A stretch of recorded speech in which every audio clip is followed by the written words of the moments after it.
Buongiorno e ben trovati a questa edizione del nostro telegiornale che apriamo con la cronaca. Un bambino di 10 anni ha accusato un grave malore ieri sera mentre stava viaggiando in treno da Venezia a Udine. La chiamata al 112 è arrivata attorno alle 20:30 quando il convoglio stava attraversando il territorio di Codroipo. La Sores ha inviato un'ambulanza e un'automedica alla stazione dei treni di Udine dove l'equipe sanitaria attivata per un codice rosso ha preso in carico il bambino, poi trasportato all'ospedale Santa Maria della Misericordia di Udine in condizioni stabili. Sul posto anche la polizia ferroviaria.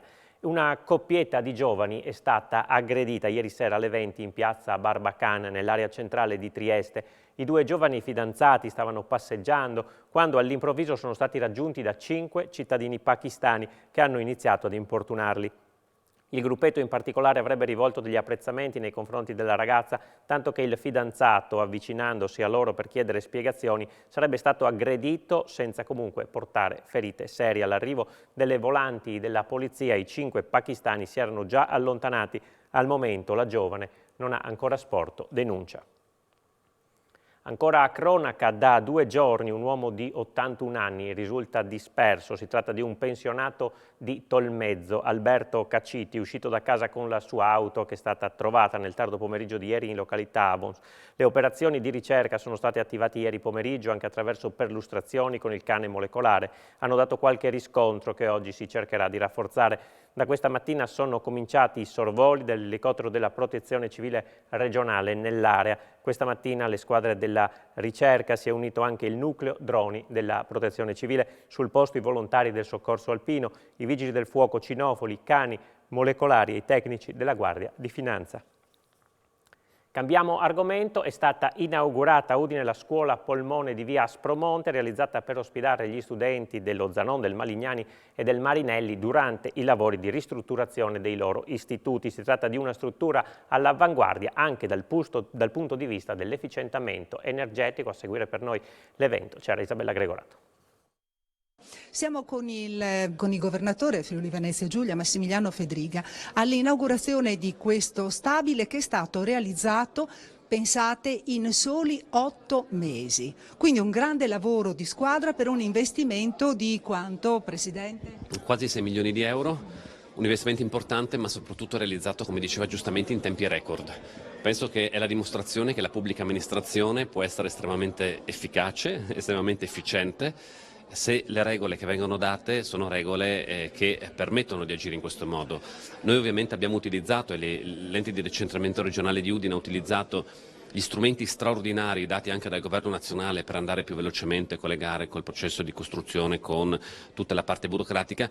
Mi auguro che queste procedure possano diventare qualcosa di ordinario. I nostri cittadini hanno diritto ad avere risposte rapide.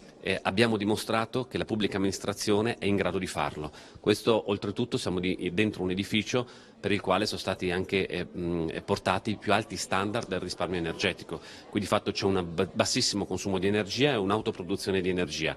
Quindi anche rispetto alla situazione difficile che stiamo vivendo per i costi dell'energia, ma anche in prospettiva per l'abbattimento dell'inquinamento, per la sostenibilità, questo è un edificio simbolo che oltretutto, come giustamente diceva, farà da polmone per quest'area e quindi permetterà gli interventi importanti che verranno fatti sulle altre scuole. E sono state presentate questa mattina agli interessati le comunità energetiche regionali. Si tratta di un primo passo per ridurre la dipendenza dal gas russo. La Regione al momento ha messo a disposizione quasi 9 milioni di euro. Sentiamo l'assessore regionale all'energia Fabio Scocimarro. Assessore, oggi si presentano le comunità energetiche regionali, un progetto importante in questo momento storico dove l'energia è un bene prezioso. Uno strumento innovativo che in questo momento è quanto mai attuale. Andiamo incontro immediatamente alle esigenze dei cittadini, degli operatori e degli enti, dei comuni, e quindi in questa maniera diamo dei contributi importanti. In questo piccolo assestamento di fine anno abbiamo messo quasi 9 milioni di euro, potranno accedervi, come ho detto, a queste categorie con importi massimi fino a 500.000 euro o l'80% della spesa, così si potrà ridurre sensibilmente il costo della bolletta, che in questo momento è insostenibile. Si è parlato per tanti anni delle energie rinnovabili che però nei grossi contenitori non garantivano una produzione paragonabile all'investimento.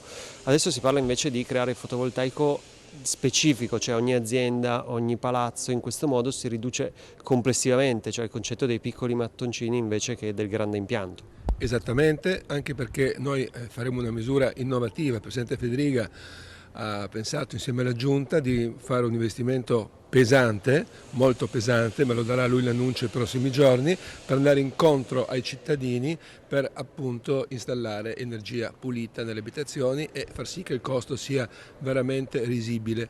Quindi questo è uno strumento innovativo, in questo momento ci vuole, l'energia pulita oggi è prodotta intorno al 20% del fabbisogno, bisogna assolutamente aumentare, ma bisogna assolutamente iniziare adesso, perché il problema è oggi, le bollette stanno arrivando in questo momento. A proposito, il presidente della Camera di Commercio della Venezia Giulia, Antonio Paoletti, sottoscrive le parole del presidente Massimiliano Fedriga: se la UE non trova un accordo sul gas, tutto questo non ha senso. Poi sulle comunità energetiche arriva l'invito: semplificare. Non possiamo mettere come Italia ogni mese 10-15 miliardi per tamponare, non per risolvere, per tamponare parte del costo delle bollette. Che facendo così in 10 mesi noi abbiamo già un debito enorme, per cui è insostenibile. Se noi vogliamo che dell'Italia si facciano un boccone le imprese, perché già i segnali la finanza li ha dati, attenzione, che stanno facendo man bassa dell'Italia, di imprese altamente tecnologiche, eccetera. Per cui o qui la Comunità Europea tutta insieme mette il tetto sul prezzo del gas, ma non solo quello russo, tutte le forniture, o se noi siamo destinati a chiudere.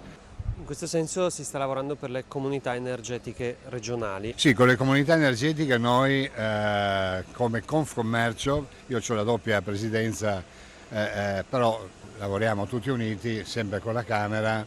Abbiamo fatto un primo incontro operativo con ERA, del gruppo Acegas ERA, con degli operativi che ci seguiranno tecnicamente e ci daranno tutte le conoscenze che noi non abbiamo, perché comunità energetiche è facile dirlo, difficilissimo farlo.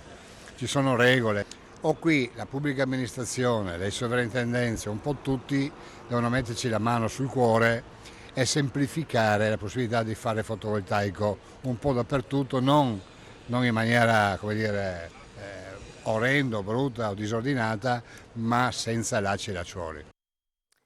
Voltiamo pagina e ci occupiamo del Covid. In regione i contagi sono in aumento del 64% in una settimana. Secondo il nuovo monitoraggio della Fondazione Gimbe, crescono anche i ricoveri nelle terapie intensive e nelle aree mediche. Sentiamo.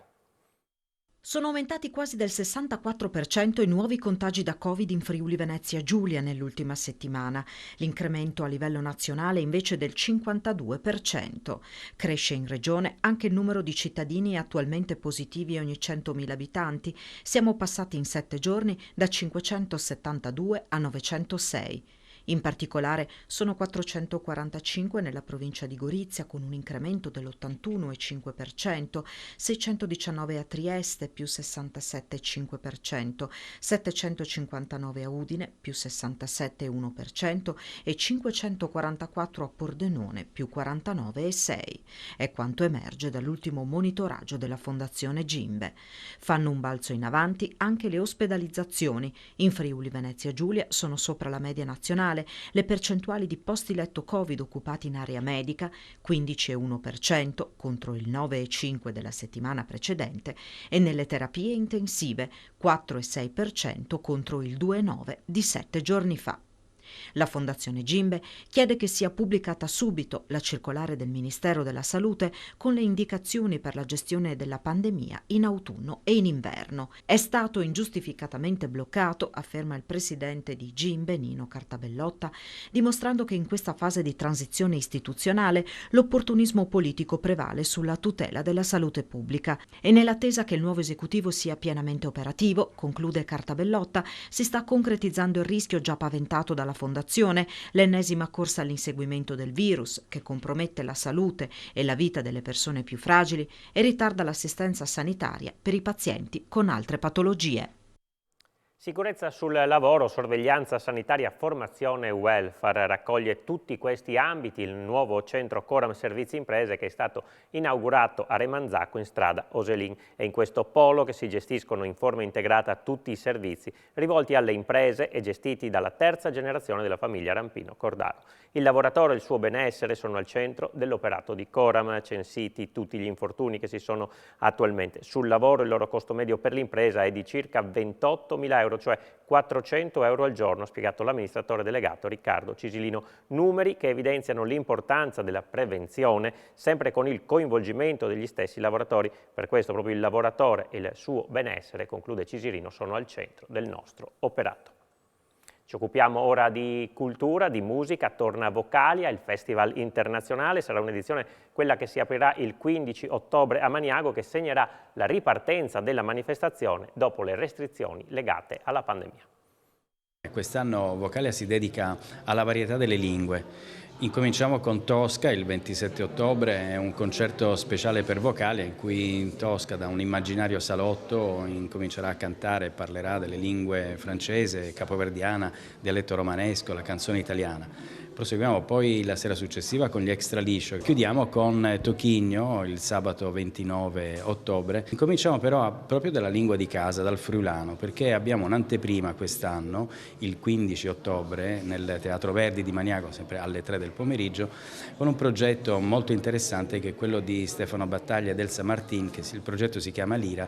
Vice Sindaco, sarà la città di Maniago ad ospitare la 15ª edizione del Festival Internazionale di Musica e Vocalia. Che significato ha per voi? Ma ha un significato molto importante. Vocalia è un festival molto atteso, è un festival che è consolidato all'interno del panorama culturale, insomma dell'offerta culturale della nostra città. È un festival che ha una sua storia e che siamo ben felici di riproporre al nostro pubblico. Finisce qui questa edizione del telegiornale, vi ricordo subito dopo di noi l'appuntamento con A Voi la Linea. Grazie per averci seguito e buon proseguimento di giornata.